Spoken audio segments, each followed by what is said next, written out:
नमस्कार, मैं ज्योतिष चौहान। राहुल गांधी तेजस्वी यादव की यात्रा लगातार जारी है। इस वक्त हम लोग सिवान में मौजूद हैं। अभी उन्होंने अपना संबोधन खत्म किया है और जिसके बाद जो है सैकड़ों हजारों की संख्या में जो लोग हैं वो निकल के आ रहे हैं। आज 13वां दिन है। 13वां दिन के रात का वक्त है, तकरीबन 8 साढ़े 8 बज रहे हैं और जो लोग निकल कर आ रहे हैं उनसे हम बातचीत करते हैं। क्या सोच के आप लोग आज यहाँ पर आई? जैसा कि आपको समझ है, बिहार भारत का पहला राज्य बना है जिसमें सरकार ने जिसे कहा है SIR, पहला भारत है। और मैं कहती हूँ आपके चैनल के माध्यम से देश के तमाम लोगों को बताना चाहूँगी कि SIR नहीं, NRC है। एक तरह से NRC है। आपको आज आपके वोट से वंचित किया जा रहा है, कल आपको शिक्षा से, स्वास्थ्य से, पेंशन योजना से, आधार कार्ड से, सबसे वंचित गया है। तो ये बिहार में जलजला जो सासाराम से सिवान तक गुजा है, इससे मोदी सरकार डर गई। आपको मालूम है आज हमारे मुख्यालय में क्या हुआ है? ये जो RSS और भाजपा ने कभी संविधान नहीं माना, उसने कभी संविधान की विचारधारा को नहीं माना। एक पार्टी जो हमेशा संविधान को मानी, जिसने संविधान को बनाया, वो सड़कों पे है। ये फैसला सिवान की जनता और भारत की जनता को करना है कि वो किस पार्टी के साथ रहेगा। आज हमारी party SC ST OBC minority वर्ग के लोगों के पास कांग्रेस कार्यकर्ता है। हाँ, ऑफ कोर्स। हाँ, तो यात्रा में लगातार चल रही हैं आप? हाँ, आज मैं आई हूँ अपने। हाँ, क्या मतलब लोगों के बीच में क्या दिखाई दे रहा है ग्राउंड पे उतरती हैं तो? देखो, सब अगर भारत सरकार ने मान लिया है कि चीटिंग ही करके जीना है तो हम कितना भी दम खड़ा ले लें, लेकिन लड़ेंगे। बिहार की जनता अपने हकों हुक्वाओं के लिए लड़ेगी। ये बिहार है जो कहते हैं ना कि चूना लगाते दो, इस पूरे भारतवर्ष में दो जो है सामान को बेच रहे हैं, दो खरीद रहे हैं गुजराती। हमारे बिहार के चूना लगाते नहीं, बिहार के लोग खैनी रगड़ के साफ कर देते हैं। बिहार ऐसे होते हैं। हाँ, उड़ती हुई चिड़िया को भी हल्दी लगा के काम की बिहारवासी कहते हैं। बिहार की जनता बहुत। बिहार में कहाँ से रहने वाली हैं? पटना से हूँ, बट मैं अपने पार्टी के लिए यहीं से काम करती हूँ। अच्छा, तो ये बताइए कि अभी जैसे लोगों के बीच में जा रही हैं तो वोट चोरी का जो मामला है थोड़ा पेचीदा मामला है, मतलब समझाने में बहुत वक्त लगता है। तो लोग क्या कह रहे हैं? जैसे जो लोग पढ़े लिखे नहीं है। आज मैं पटना से आई और मैं एक सड़क पे मैं चाय पीना शुरू किया। वहाँ पे 2 आदमी गुप्ता जी थे, बोले कि मेरा वोट कट गया, मेरी वाइफ का कट गया, मैंने जीवन भर वोट डाला, अब मैं कैसे? तो मैं पूछना चाहती हूँ आपके माध्यम से कि बनाओ चुनाव आयोग, ये चुने हुई आयोग, बताओ कि वो 65 लाख लोगों का क्या जिनका वोट कटा है। आज तुम वोट काटे हो, कल क्या क्या नहीं काटोगे मालूम होना चाहिए। तो बिहार जलजला है, जलजला। एक चिंगारी यहाँ से उठी है जो पूरे भारतवर्ष में गए। एक ये जो बात है कि वोट चोर गद्दी छोड़ होना चाहिए। 2024 के चुनाव में मोदी जी को 240 नहीं बल्कि 200 के नीचे थे, अगर स्पष्ट रूप से चुनाव है। अभी भारतीय राष्ट्रीय कांग्रेस ने केवल एक कर्नाटका के, एक मल्लापुरम का। अब हम फैसला करेंगे क्योंकि मूड जो था गुजरात हरियाणा में अलग था, मूड जो था एक दिल्ली को छोड़ दिया जाए, मूड जो था महाराष्ट्र में बिल्कुल अलग था, लेकिन नतीजा एकदम अलग लगा। इसका मतलब कि हम वहाँ पे भी हमारी पार्टी लगेगी और एक गहन अध्ययन करके उसको जनता के सामने लाएगी। राहुल गांधी तेजस्वी यादव ने क्या बोला? राहुल गांधी ने बोला है इस बार बिहार में परिवर्तन आए और उनकी सरकार बने। जिस तरह ट्रंप ने 50% टैरिफ लगाया, मोदी कुछ नहीं कर रहे हैं और सारे जितने कपड़े व्यापारी, जितने होलसेलर है, जितने वो है, सब खत्म है। आप तमिलनाडु से उठाइए, कर्नाटका उठाइए, जितनी भाजपा की जगह है सब बेरोजगार है। अब बिहार में अति बेरोजगारी है। ये वोट चोरी का जो मामला चल रहा है जिसको लेकर यात्रा कर रहे हैं, लगता है इसको लेकर फायदा कुछ होगा? बहुत फायदा होगा, बहुत ज्यादा। हर बूथ पे राहुल गांधी और तेजस्वी यादव के वोटर बहुत टाइट होंगे। इस बार फर्जी वोटर और भाजपा के वोटर नहीं गिरा पाएंगे। भाजपा का काम है, क्या नाम है, वोट चोरी करके जीतना, EVM में सेटिंग करना। हम ये मांग करेंगे आपसे कि क्या नाम है, वॉलेट पेपर का है ना, आप वोटिंग कराइए। अगर सिवान में वॉलेट पेपर से वोटिंग होगा तो 110% बोल रहे हैं कि हिना साहब MP रहती हैं। आज गलत नहीं बोल रहे हैं, एकदम 110%। वोटों की इतनी चोरी है, इतनी चोरी। यहाँ पे पेटी बंद होता है, आप देखिएगा हर जगह सुनिएगा क्या नाम है, EVM चोरी हो गया, EVM लूट हो गया, EVM सील टूट गया। वहाँ से उठता है EVM, ये हाल हो जाता है EVM का। तो ये बताइए कि जैसे लोगों से बातचीत होती होगी, यात्रा तो आज यहाँ पहुँची है, इससे पहले से लोगों का क्या मानना है, क्या कहना है? सब लोगों का यही मानना है कि राहुल गांधी PM बने, तेजस्वी यादव पूर्ण बहुमत से सरकार बनाए। तेजस्वी यादव 17 महीने में जो काम किए हैं वाकई में गिनाने लायक नहीं है। जितना उन्होंने काम कर दिया है, बीजेपी ने कोई काम नहीं किया। एक सदर अस्पताल कहते हैं मॉडल अस्पताल है, मंगल पांडे यहाँ के सदर अस्पताल में अगर यहाँ पे आए दिन यहाँ पे गोली लगती है लोगों को, आए दिन। आप हफ्ता में उठाइएगा तो 4 दिन गोली लगती है।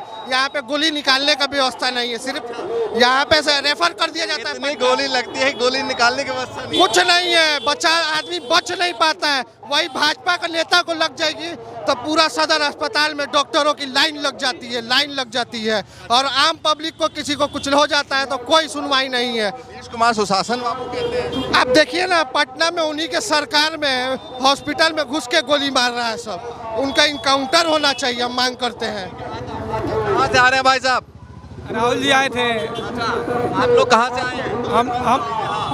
हम आए तेतरिया से हुसैनगंज ब्लॉक पड़ता है। क्या सोच रहे हैं, क्या सोच के आए हैं? अरे राहुल जी को प्रधानमंत्री बनाना है। प्रधानमंत्री बनाना? हाँ, फिलहाल तो मामला बिहार का है। तो बिहार में तेजस्वी जी बनेंगे मुख्यमंत्री। बदलाव सुनिश्चित है, बिहार में बदलाव सुनिश्चित है। क्यों है? बिहार में बदलाव होगा। क्यों होगा, मतलब वजह क्या लग रही है? बहुत कुछ है, न शिक्षा पे काम होता है। बिहार यूनिवर्सिटी सारी लेट सेशन है। जेपी यूनिवर्सिटी का देख लीजिए, 5 साल में ग्रेजुएशन करा रही है। कहाँ सरकार है? स्टूडेंट है। हम स्टूडेंट हैं। क्या सोच के आ जाए? हम यही आए हैं कि बस अगर ये सरकार आएगी तो हमको उम्मीद है कि इस एजुकेशन पे काम करेगी। बस एजुकेशन पे काम, और ये वोट, एजुकेशन में काम नहीं हो रहा है। ये वोट चोरी का जो मामला है जिसको लेकर यात्रा निकल रही है, धरातल पर लोग क्या सोच रहे हैं? वोट चोरी तो हो ही रहा है और राहुल गांधी ने प्रूफ के साथ दिखाया है कि वोट चोरी हुई है। हाँ। लेकिन वो तो कह रहे हैं, बीजेपी वाले कह रहे हैं कि फर्जी मामला है। फर्जी मामला, तो बीजेपी वालों का पास कुछ है ही नहीं, तो देंगे ही जवाब। अब बताइए, जब फर्जी मामला है तो क्यों नहीं इसकी 2024 का जब प्रधानमंत्री बने हैं किस वोट से बने हुए? जब फर्जी मामला है तो प्रधानमंत्री किसके वोट से बने हुए हैं? आप बता दीजिए किस वोट से बने हुए हैं? इसके पहले उन्होंने क्यों नहीं करा दिया? कह रहे हैं वोट चोरी का मामला जो उठा रहे हैं वो फर्जी है, कह रहे हैं। नहीं, वोट चोरी का मामला है तो उन्होंने इसके पहले क्यों नहीं कराया? इसके पहले ही उन्होंने क्यों नहीं करा दिया? तो उसी वोट से उन्होंने 2024 में प्रधानमंत्री बन गए। जब देखिए दिल्ली सरकार में जब बनना था वहाँ भी वही हाल किए, महाराष्ट्र में वही हाल किए, फिर वही बिहार में भी वही हाल कर रहे हैं। कितनी संख्या में लोग आए थे? संख्या तो आप लोग देख ही रहे हैं। संख्या तो इतना है कि युवाओं की मन में जो मोदी की प्रति प्यार और स्नेह थी अब खत्म हो चुकी है। पहले थी? हाँ थी, ये नहीं थी कि थी। नहीं, अगर होती तो सरकार नहीं बदलती। अगर नहीं होती तो सरकार नहीं बदलती। अब युवाओं ने ठान लिया है कि युवाओं के मन में नौकरी नाम की चीज बंद हो चुकी थी। युवाओं ने पलायन नहीं करना जानता था, लेकिन जब से तेजस्वी ने 17 महीने काम किया, 17 महीने काम करने के बाद 17 महीने काम करने में युवाओं के मन में, हर जाति धर्म के लोगों की युवाओं के मन में दिलासा जग गया है कि नौकरी मिलेगा। और नौकरी के चक्कर में जाकर देखिए आज जो तेजस्वी ने जो काम किया, लालू यादव जो काम किए, लेकिन जो तेजस्वी ने काम किया उस सब युवाओं के मन में ये ठान लिया है कि इस बात मुख्यमंत्री बनाना है। रुकिएगा, हाँ बताइए। देखिए, सिवान एक ऐसी धरती है जो 2 ही आदमी के लिए भीड़ है। एक डॉक्टर मोहम्मद साहबुद्दीन 2016 में छूटे थे तो अनगिनत भीड़ थी।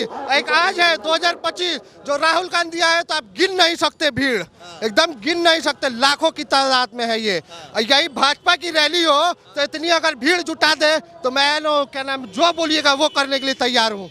कल से भाजपा को वोट देंगे। क्या नाम, अगर इतनी भीड़ अगर भाजपा ने, मोदी जी आते हैं पचरुखी के मैदान में, सरकारी टीचरों और सरकारी स्टूडेंटों को जबरदस्ती फोर्स किया जाता है कि आपको जाना है, नहीं तो अटेंडेंस एब्सेंट लगेगा।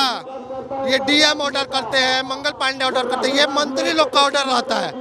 उनके में तो भीड़ ही नहीं रहती है, ये आप देख लीजिए। फिर से तो मोदी जी आने वाले हैं बिहार में, आएंगे चुनाव में। मोदी जी आएंगे, लेकिन मोदी जी को अब वोट नहीं देना है। मोदी जी को बहुत वोट दिया, लेकिन क्या नाम है, जिस तरह बाहर के देशों में हम लोग के लेबर आदमी है ना, जो लेबर आदमी है ना उसको रुपये खाते हैं। ठीक है, हम लोग लेबर आदमी है, हम लोग हर चीज किए हैं, गांव में भी हमारी जमीन जाएगा। आप लोग क्या सोच के लेबर काम करते हैं, क्या सोच के आए हैं यहाँ पे? यहाँ पर हम अपना नेता को लगता है बस अपना लालू यादव के लिखने के लिए। अच्छा, हाँ तेजस्वी यादव ठीक लग रहे हैं? हाँ, मेरा राहुल गांधी खराब है, वो भी ठीक है। दोनों ठीक है? हाँ, दोनों ठीक है। तो ये जो रैली निकाल रहे हैं वो ठीक निकाल रहे हैं? हाँ, रैली हमारा ठीक निकल रहा है भैया। ये बता रहे सफल है, भाजपा बौखला गई है, इतनी सफल है रैली, इतनी सफल है कि बोलने लायक नहीं है। आप सर पत्रकार हैं, आप देख रहे हैं रैली में इतनी तमाम भीड़ है। लोग कहना में अपने पैसे से कोना कोना से, जीरादेई यूपी से लोग, बॉर्डर से आए हैं लोग, बॉर्डर से लोग आए हैं अपना पैसा लगा के। भाजपा का पैसा नहीं है, लोगों का अपना मेहनत के पैसा से आए हैं लोग यहाँ। आप लोग कहाँ से? इन्हीं का।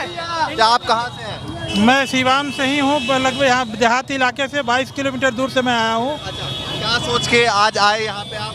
मैं आया, राहुल गांधी ने जो मुहिम चलाया है वोट की जो चोरी हो रही है उसके फेवर में कितने लोग आए हुए हैं। मैं भी आया इस चीज़ को देखने के लिए कि जब जनता जागरूक हो जाएगी तो किसी की भी सरकार हो वो वोट चोरी नहीं कर सकती है, संविधान को नहीं बदल सकती है। ये जन सैलाब बता रहा है कि बहुत दिनों तक जनता को गुमराह नहीं किया जा सकता है, और जिस दिन जनता जो है अपने हक अधिकार के लिए, संविधान के लिए सड़कों पर आ जाएगी तो कोई भी केंद्र में बैठेगा उस सत्ता उखड़ जाएगा। तो इसलिए बीजेपी के लोग जो मंदिर मस्जिद हिंदू मुसलमान करते आ रहे थे, ये जनता जो है अब जागरूक हो गई है। और बिहार में नीतीश कुमार ने तो उस शिक्षा का तो बंदरबाट कर दिया, वित्तरहित शिक्षा के खिलाफ लोगों के खिलाफ चले गए सुप्रीम कोर्ट में, आज मुकदमा हार गए हैं वो।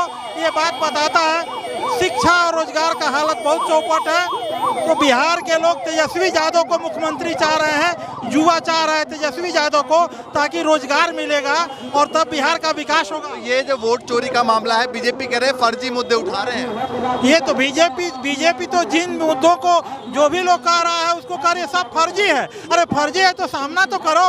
राहुल गांधी जी ने तो कहा कि 65 लाख वो जो है ये वोट चोरी का मामला आया है, तो अब कह रहा है कि सुप्रीम कोर्ट कह रहा है कि ये सब आंकड़ा नहीं देंगे। तो राहुल गांधी ने तो आपको दामन साफ करके बोलना चाहिए, जनता के बीच जाइए और कहिए कि ऐसा कोई बात नहीं है। बीजेपी के लोग इससे बड़ी रैली करें और ये बात साबित करें कि नहीं वोट चोरी नहीं हो रही है, वोट का बिल्कुल हम लोग सुरक्षा दे रहे हैं, संरक्षण कर रहे हैं। इसलिए अगर वोट चोरी मानने ठीक मामला उठा रहे हैं। वोट चोरी का मामला हो या संविधान खत्म करने का मामला हो तो सब लोग, वो तो बीजेपी का लोग चिल्ला रहा है कि भाई हम लोग संविधान को बदल देंगे, हम लोग पुराने नया मनुस्मृति लागू करेंगे। उनके एमपी बोल रहे हैं, इलाहाबाद के एमपी बोले, इसमें बनावटी बात थोड़े है, सारा लोग ये बात समझ रहा है। तो बहुत दिनों तक जनता को गुमराह नहीं कर सकते हैं, क्योंकि जनता के एक एक वोट से केंद्र में या राज्य में सरकार बनती है। और जब लोग चाह रहे हैं, युवा चाह रहा है कि तेजस्वी यादव जी जब मुख्यमंत्री बनेंगे तो रोजगार मिलेगा। युवाओं को बहुत दिनों तक आप मंदिर मस्जिद के मामले पर लोगों को उलझा के नहीं रख सकते हैं। वो मंदिर मस्जिद इबादत का जगह है, लोग जो है बूझ रहे हैं कि हम अल्लाह को या ईश्वर को कहीं भी पूजा कर लेंगे, लेकिन बाल बच्चों का भविष्य कैसे सुरक्षित रहेगा? इनको रोजगार नहीं दीजिएगा तो आप कैसे ये बच्चे? हम लोग लगातार यात्रा में चल रहे हैं। इस वक्त सिवान में मौजूद है, 13वां दिन है, 13वां दिन रात का वक्त है। अभी जो है वो जनसभा को खत्म करके राहुल गांधी तेजस्वी यादव निकले हैं, लेकिन भीड़ जो है वो लगातार जो है वो अलग अलग दिन देख रहे हैं तस्वीरों में किस तरीके से सड़कों पे आ रही है उनका स्वागत करने के लिए। और जिस तरीके से अभी उन्होंने संबोधन खत्म किया, इसके बाद लगातार जो है वो लोग आते ही जा रहे हैं। लगातार आपको तस्वीर दिखाएंगे। फिलहाल के लिए नमस्कार।